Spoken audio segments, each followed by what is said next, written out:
Bum bum bum bum bum bum bum bum bum bum bum bum. The Peter Dislike Show. Bum bum bum bum bum bum bum. Back in May of 2010, between May 2010 and February of 2011, Jupiter and Uranus came into conjunction, and it created a lot of turbulence in my life. First, I was dating a girl who had taken advantage of me financially, and I became very ill during the time I was with her because I wasn't taking good care of myself. And eventually I left her, and when I left her, I had a lot of trepidation about it until one day I went to a coin show, and I was scared to death going into the coin show because I had never gone to an event like that without a girl. And I had the best time of my life that time. And it was at that moment that I realized I'll never be alone again. And I could actually objectively evaluate every date that I was going on. I would never be desperate again. And to this day, 13 years later, every time I go on a date, I don't have that desperation feeling anymore, right? I can freely walk away from it. And that's that, right? I've gone on many dates without the girl. Also gone on many dates with the girl, which I can evaluate much more freely now. And that year also marked when I got over my fear of flying. I developed a severe fear of flying after 9/11 and Columbia. That was 9/11 and Columbia were a one-two punch that created a lot of anxiety for me. Because you got to remember, I was 14 years old when 9/11 happened. It happened, and I told my family I never want to fly again, and that really upset my mom especially. At the time, 3 of my grandparents were still alive, and my mom said that I had to fly at least 3 more times. I didn't understand what she was saying. I was like, why 3? And she said, don't you think it's your obligation to attend your grandparents' funerals?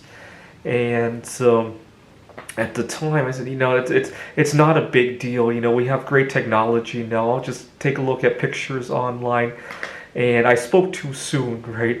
When COVID hit and I worried about my grandparents, I was like, oh, did I really say that almost 20 years ago? And unfortunately, I often speak very soon like that. I don't know why. I have a tendency to wish for things that I later regret.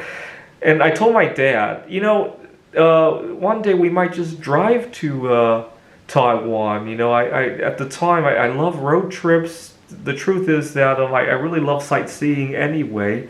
We might have a bridge over the Bering Strait one of these days. And again, one of those things I spoke a little bit too soon, right?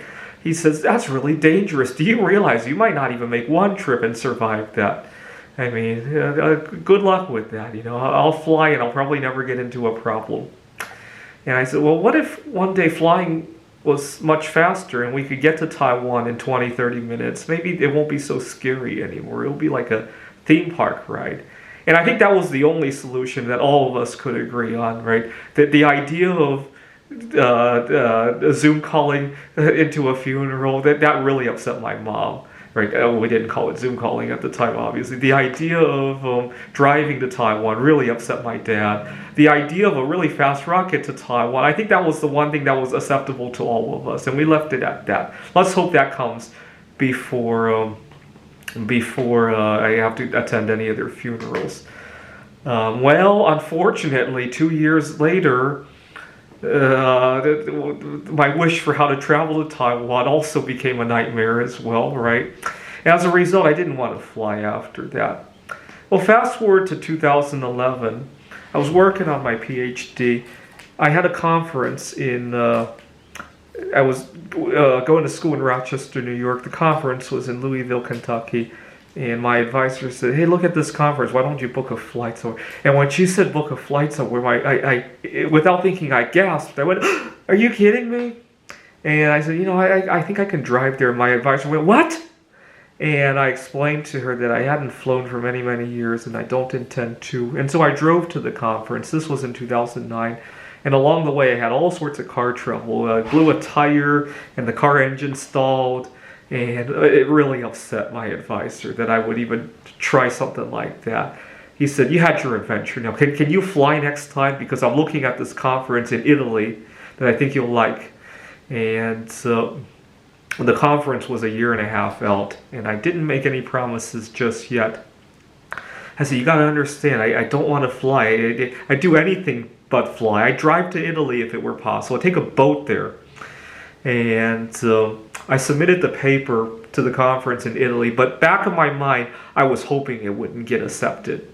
And I remember when the email came, you know how sometimes when you get an email from, whether it be a conference you're submitting a paper to or a job application, that the subject doesn't just say yes or no, right? They circle around the topic, right? If you didn't get your dream job, oh, thank you for applying. We really enjoyed talking to you, blah, blah, blah. We regret to inform. You know how they look, right? I was thinking about an email like that from the people in Italy, and I couldn't believe my eyes. My paper got accepted. I so badly wanted to forge the email saying that my paper got rejected to show my advisor. I so badly wanted to do that. I was almost thinking about that.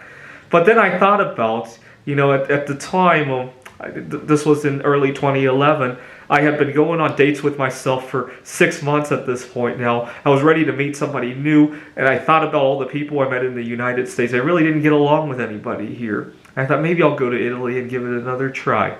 And I forwarded that acceptance email without forging it into a rejection email to my advisor and said, you know what, I think you're right about the flying. I think I'm going to enjoy this trip. And I didn't have any trepidation. All of a sudden, and I boarded that flight without a problem. It was one of the most pleasant flights I've ever been on. I remember flying from Rochester to Dulles Airport, and on the flight, I told the flight attendant to wish me luck. This was my first time flying in 8 years, and I had a lot of fear after 9/11 in Colombia. She didn't even know what Colombia was. That's how funny it was. And then I went from Dulles to Rome, and I completely forgot that I had a fear of flying. And what really excites me is that this past summer has been a burnout summer, as I elaborated many, many times, just like 2010 before the conjunction of Jupiter and Uranus, and we're coming into a conjunction in April. I suspect every time Jupiter and Uranus come into conjunction, I pass over this turbulence in my life for some reason. The last couple of times, right? This was one time ago that I had the relationship with the girl and the toxic relationship and the fear of flying and all that. The time before that, I was 9 years old. My family had just moved across town. I had a lot of problems adjusting to going to a new school, and so it seems like every time just before Jupiter and Uranus come into conjunction, I go into this phase in my life and I emerge out the other end, right? So I'm really excited about this coming one. This might be the last one before the next time around. Might be my midlife crisis, actually. I'm actually not sure if this current go around is my midlife crisis. This recent burnout situation, the art projects, among other things, and my career shift at this community college. I suspect this one could be the midlife crisis. I don't have an answer yet. But if not this one, the next time I go through a phase like that for sure. So I'm really trying to learn every little detail about this to not make the same mistakes the next go around. This is the Peter Dislike Show. Bum bum bum bum bum bum bum bum bum bum bum bum. The Peter Dislike Show. Bum bum bum bum bum bum bum.